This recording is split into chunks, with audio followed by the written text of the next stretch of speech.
पृथ्वी की सतह पर मौसम परिवर्तन के लिए उत्तरदायी कारकों की पहचान कीजिए। पृथ्वी का घूर्णन, पृथ्वी का परिक्रमण, पृथ्वी का अपनी धुरी पर झुकाव या फिर सूर्य का घूर्णन। 1 और 3, 2 और 3, 1 और 2 या फिर 1, 2 और 4। इसमें से क्या हो जाएगा? 2 और 3 करेक्ट हो जाएगा, यानी कि बी वाला ऑप्शन सही है। पृथ्वी का परिक्रमण और पृथ्वी का अपनी धुरी पर झुकाव, 2 और 3 वाला ऑप्शन करें सही है। आगे क्वेश्चन लेते हैं।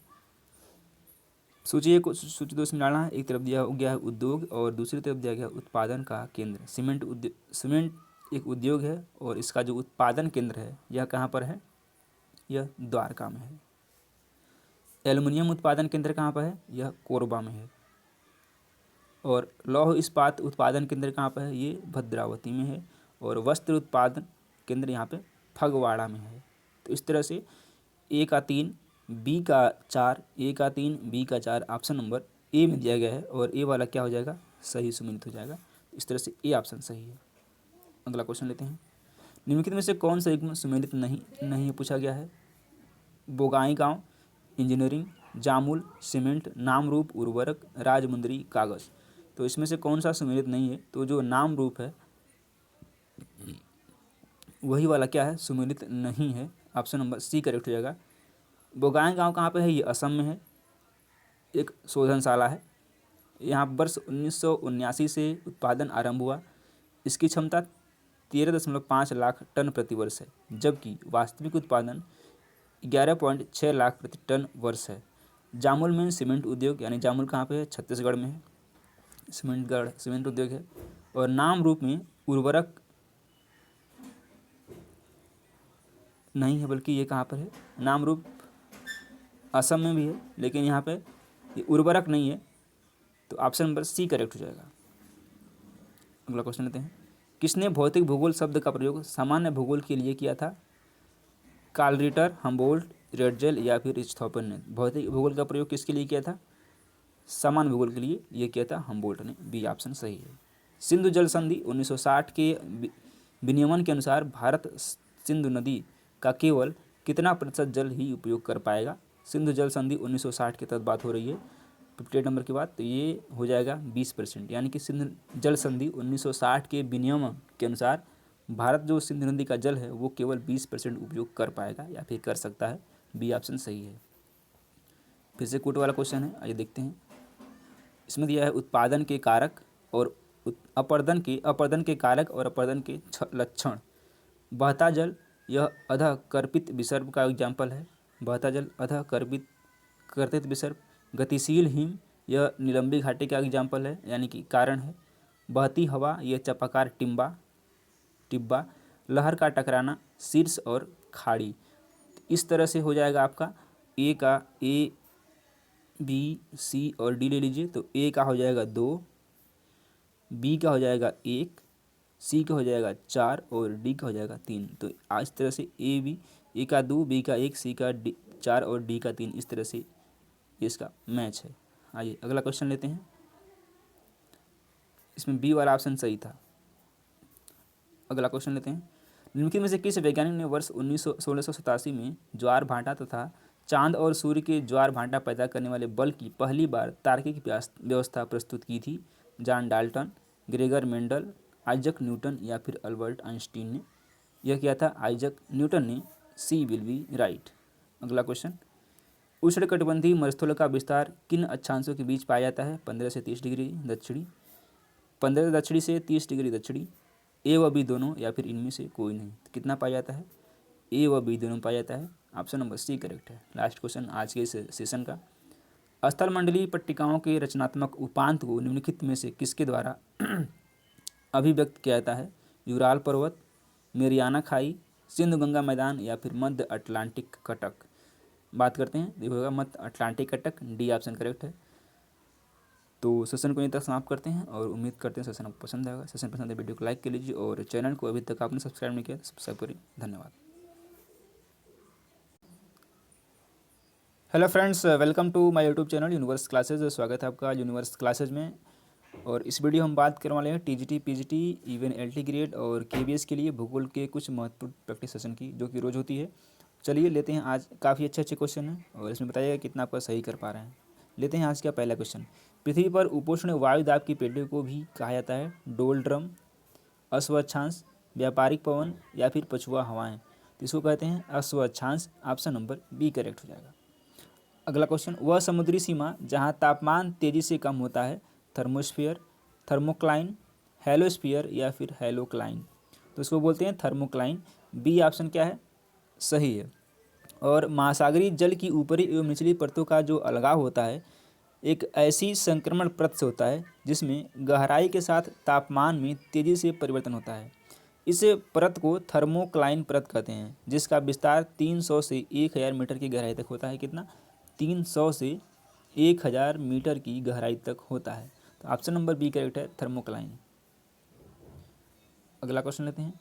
कोयले और तेल का उत्पादन करने वाली कार्बन युक्त चट्टानें डैश नामक चट्टानों की श्रेणी में आती हैं। किस तरह की चट्टानें? रूपांतरित, अवसादी, अजैविक या फिर आग्नेय। तो ये चट्टानें होती हैं अवसादी। ऑप्शन नंबर बी सही हो जाएगा। अगले प्रश्न पे आते हैं। रुको और जाओ निश्चयवाद की अवधारणा, रुको और जाओ निश्चयवाद की अवधारणा किसने दी? Friedrich Ratzel, Aristophanes, Griffith Taylor, Ellen Churchill Semple ने। तो यह किसने दिया है? यह दिया है ग्रिफिथ टेलर ने। Option number C, option number C क्या है? सही है। और यह ग्रिफिथ टेलर ने दिया था नौ निश्चयवाद की संकल्पना, जिसको रुको और जाओ निश्चयवाद कहा जाता है। देखो, नहीं बोलो, धीरे बोलो। अच्छा हटो जाओ। ऑप्शन नंबर सी करेक्ट है। अगला क्वेश्चन लेते हैं। थीमेटिक मानचित्र विशिष्ट प्रयोजन मानचित्र है, भौगोलिक संबंधों को बताता है, अध्ययन की एक विषय वस्तु अथवा बहुविषय वस्तुओं को दर्शाता है, या फिर डी है क्षेत्र की सतही विशेषताओं को चित्रित करता है। कौन सा इसमें करेक्ट हो जाएगा? 1, 2 और 1, 3 और 4, 1, 2 और 3, 2, 3 और 4 या फिर 1, 2 और 3। तो कौन सा करेक्ट हो जाएगा? इसमें करेक्ट हो जाएगा कौन सा? ऑप्शन नंबर बी 1, 2 और 3 सही है। अगले प्रश्न पे आते हैं।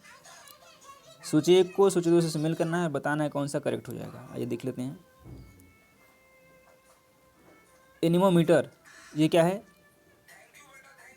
यह जो है हवा की गति मापने के लिए है एनीमोमीटर। सैमसेंट क्या है? तो सैमसेंट जो है आकाशीय पिंड की स्थिति का समुद्री जहाज़ों से निर्धारण हेतु है, तो चौथा हो जाएगा। क्लाइनोमीटर क्या है? तो क्लाइनोमीटर ढाल का कोण मापने के लिए है। और रडार क्या है? गतिमान एवं स्थिर वस्तुओं की स्थिति जानने के लिए। डी का 2 हो जाएगा। इस तरह से ए का 3, बी का 4, सी का 1 और डी का 2 ऑप्शन नंबर डी में करेक्ट हो जाएगा। अगले प्रश्न आते हैं। निम्नलिखित में से किस एक भूगोलवेत्ता ने इन्फ्लुएंसेस ऑफ ज्योग्राफिक एनवायरनमेंट किताब लिखी थी? हमबोल्ट, रेडजेल, रीटर या फिर सैम्पुल ने। तो किसने लिखी है? यह लिखी है सैम्पुल ने। ऑप्शन नंबर डी सही है। जिस प्रकार की वनस्पति का दक्षिणी गोलार्ध में लगभग अभाव पाया जाता है वह है भूमध्य रेखीय वन, भूमध्य सागरीय वनस्पति, बोरियन वन या फिर शीतोष्ण वन। तो क्या है? यह है बोरियल वन। ऑप्शन नंबर सी सही हो जाएगा। कॉस्मोग्राफी शब्द की रचना की गई थी मैकिंडर द्वारा, हमबोल्ट द्वारा, इमैनुअल कांट द्वारा या फिर टालमी द्वारा। तो कॉस्मोग्राफी शब्द की जो रचना की गई है यह की गई है हमबोल्ट के द्वारा। ऑप्शन नंबर बी करेक्ट है। यदि पूछ ले कि हमबोल्ट कहाँ के भूगोलवेत्ता हैं तो यह जर्मन भूगोलवेत्ता हैं। और इन्हीं ने कॉस्मोग्राफी या फिर सृष्टि वर्णन शब्द का प्रयोग किया और उसे खगोल वर्णन तथा भूगोल में विभक्त किया है। और कॉस्मास हमबोल्ट का एक सर्वाधिक महत्वपूर्ण ग्रंथ है। क्या है? कॉस्मास। इनकी पुस्तक क्या है? कॉस्मास। ये भी आपको याद रखना है। आते हैं अपने अगले क्वेश्चन की तरफ।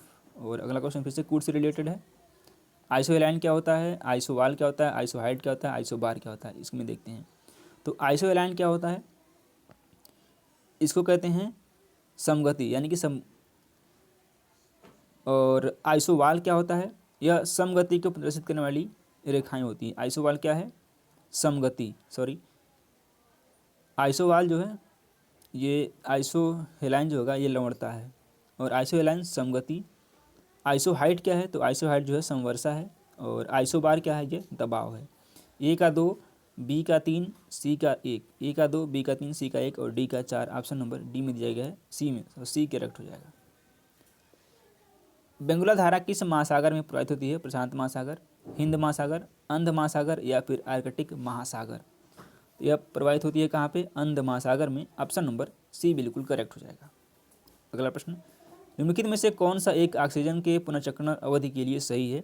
100 वर्ष, 2000 वर्ष, 1000 वर्ष या फिर 500 वर्ष? तो यह ऑक्सीजन के पुनर्चक्रण के लिए जो सही है वो हो जाएगा 2000 वर्ष। बी ऑप्शन सही हो जाएगा। भू अभिनेत्री के चारों ओर स्थित दृढ़ द्रव्यमान को कोबर ने निम्नलिखित नाम दिया था? क्राइटोजन, पर्वतजन, प्रारमारंफ या फिर एंड्रम्फ? तो यह क्या है? यह क्राइटोजन है। ऑप्शन नंबर ए करेक्ट है।